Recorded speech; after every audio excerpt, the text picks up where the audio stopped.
Dans l'un des quartiers les plus fréquentés d'Athènes, près du palais de justice, Nasos Nikolopoulos arrive au cabinet d'avocats qu'il a créé il y a 7 ans, en pleine crise économique. Une décision audacieuse qui l'a aidé à faire face à l'austérité sans précédent à laquelle il est confronté depuis. Pour chaque tranche de 1 000 € qu'un client nous paye, 60% vont à l'État. Et cela n'inclut pas les frais administratifs du bureau. Nous payons une série d'impôts et de cotisations sur l'argent que nous gagnons, 23% en cotisations sociales, de santé et de retraite, et un impôt moyen sur le revenu de 29%. La cotisation spéciale de solidarité et la taxe professionnelle annuelle spéciale.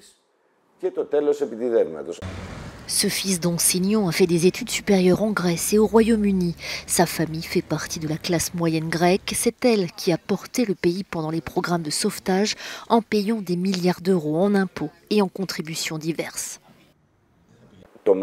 Pour tout entrepreneur qui a réussi à se maintenir à flot pendant la crise, le coût le plus important était d'ordre personnel. Il a dû faire des heures de travail sans fin dans son entreprise. Des heures sans fin.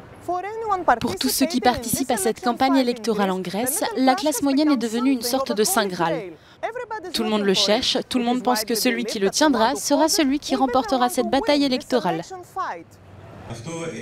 L'écrivaine Carolina Mermiga participe à l'une des nombreuses discussions publiques sur la renaissance de la classe moyenne, la classe la plus durement touchée par la crise économique.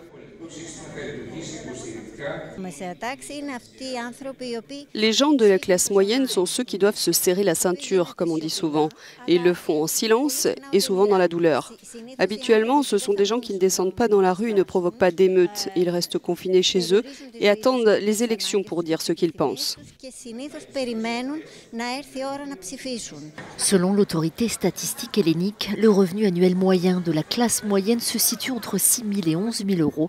Selon l'OCDE, 9 ménages sur 10 ont de grandes difficultés à satisfaire leurs besoins essentiels. Une seule certitude, il faudra des décennies pour que leurs revenus se redressent.